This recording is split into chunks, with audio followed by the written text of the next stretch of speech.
झारखंड विधानसभा की चुनावी यात्रा तय करते हुए दमुक नायक की टीम आ चुकी है निरसा विधानसभा क्षेत्र में। हमारे साथ यहाँ के इंडिया गठबंधन के प्रत्याशी अनुज चटर्जी जी मौजूद हैं, तो हम उनसे बातचीत करेंगे, उनसे जानेंगे।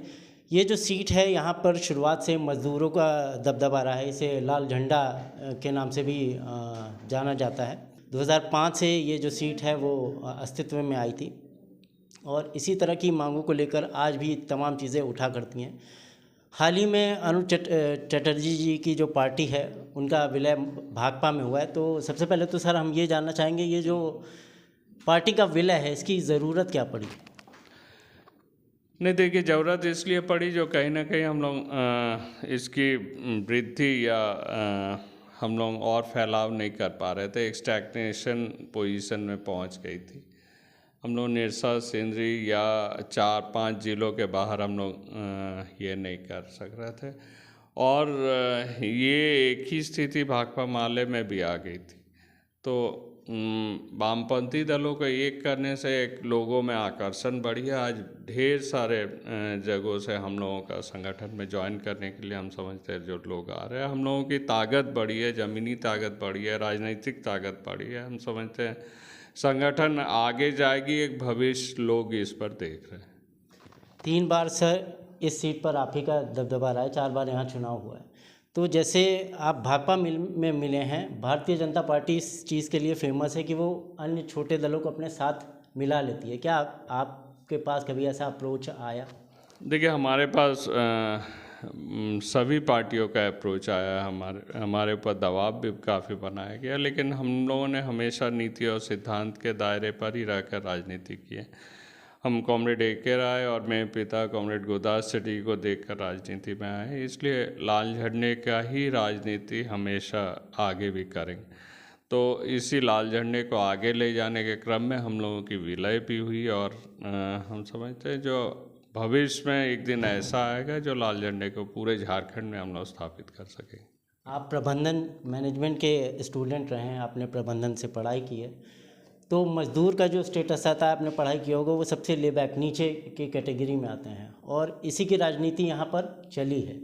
तो आप जब विधायक बने, 3 बार से आपके पिता और सभी लोग थे, जब आप सत्ता में आए तो क्या मज़दूरों के लिए कभी कोई ऐसी योजना या चीज़ें लाई?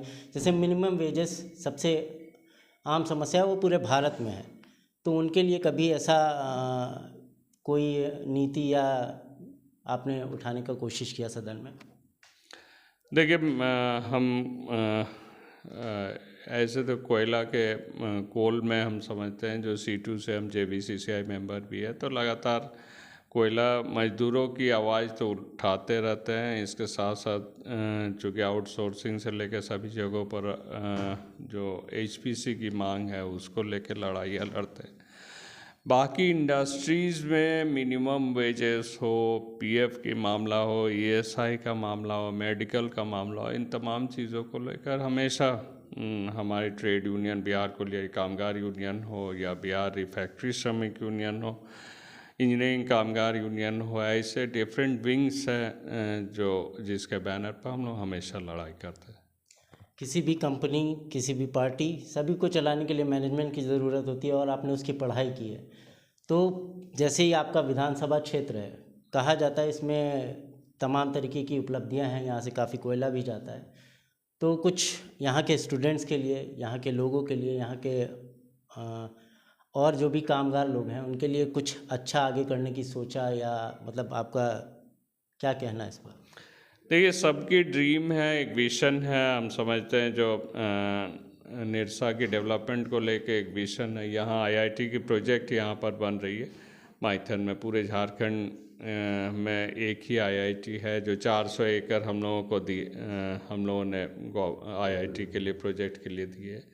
हम समझते हैं जो अगला 5 साल में IIT प्रोजेक्ट यहाँ पर आएगी। इसको छोड़कर भी कुछ महिला विद्यालय है और तमाम चीज़ें हैं जो हम लोग यहाँ पर करने के लिए सोच रहे हैं। तो एडुकेशन के लाइन पर काफ़ी कुछ काम अगला 5 साल में हम लोग निश्चय करें। सबसे बड़ा चुनावी मुद्दा इस क्षेत्र को लेकर क्या है?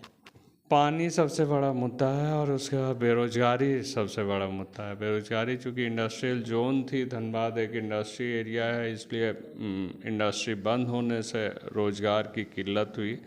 एक समय थी जब धनबाद बाहर से लोग आते थे रोज़गार के लिए। आज ऐसी समय आ गई जो धनबाद से लोग बाहर जाते हैं, गुजरात हो या हिमाचल हो या दूसरे राज्यों में नौकरी की तलाश में। तो ये ट्रेंड हम लोगों को चेंज करना है। कहीं ना कहीं हम समझते हैं जो इंडस्ट्री आएगी तो यहाँ के बच्चों को रोज़गार जरूर मिलेगा। आरोप लगते हैं कि मजदूर संगठन के नाम पर राजनीति करते हुए आप लोगों ने काफ़ी अकूत संपत्ति जमा की है। देखिए, आरोप प्रत्यारोप राजनीति में हमेशा रहती है और हम लोगों ने जो भी हमारे पास है वो लास्ट 30 से 35 साल से हम लोग इनकम टैक्स पे ही भी हैं। हमारे परिवार के हर एक सदस्य इनकम टैक्स की फाइल है और हम लोग लगातार इसकी पेमेंट भी करते हैं।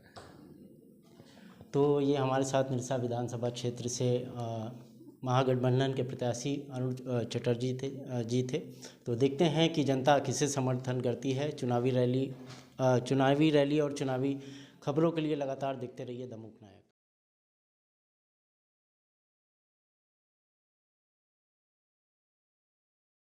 द मूक नायक जनवादी पत्रकारिता करता है। यह संविधान, लोकतंत्र और सामाजिक न्याय पर चलने वाला चैनल है। अगर आप भी चाहते हैं द मूक नायक हमेशा हाशिए पर खड़े लोगों की आवाज़ बुलंद करता रहे, बेजुबानों की पीड़ा दिखाता रहे, तो सपोर्ट कीजिए। सपोर्ट करने वाला लिंक आपको स्क्रीन पर दिखाई दे रहा होगा। साथ ही डिस्क्रिप्शन में जाकर भी आपको ये लिंक मिलेगा, जहाँ पर जाकर आप हमें सपोर्ट कर सकते हैं और हमारे काम को आगे बढ़ा सकते हैं।